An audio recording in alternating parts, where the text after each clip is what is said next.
មានបងមួយហើយមិនគ្រាន់មែនទេប្រាប់បងមក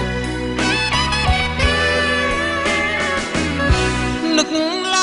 ងឆ្អែតចិត្តរឿងពិតស្នេហ៍ខ្ញុំប្រែជាទុកធំប្រុសមុំ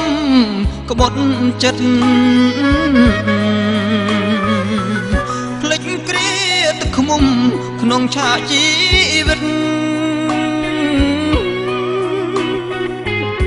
ជ្រើមជ្រួលដួងចិត្តហិចដាំងប្រថ្មីឬបងអ្នកក្រ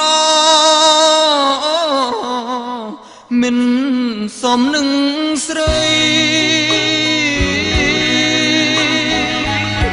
ទើបជួបប្រុសថ្មីភ្លេចថ្ងៃរួមរាក់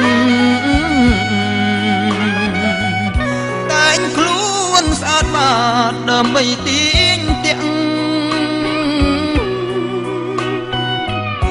ឲ្យគេស្មោះស្ម័គ្រថាខ្លួនបរិសុទ្ធស្នេហ៍បានមួយឆ្នាំចាំមួយជីវិតអ្វីធ្លាប់ដល់ព្រឹកបងកត់ចាំទុក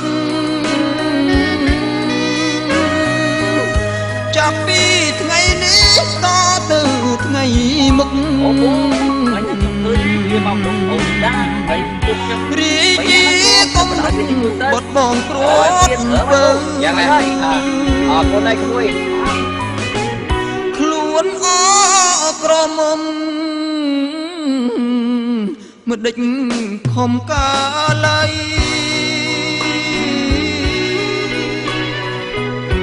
បោកប្រាំងប្រុសថ្មីឲ្យធ្លាក់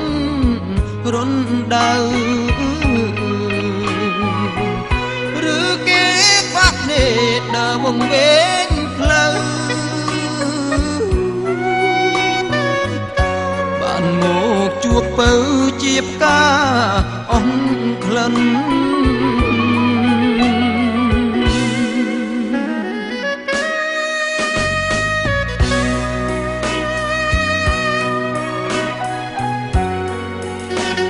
មុននឹងអូនជ្រើសយកគេ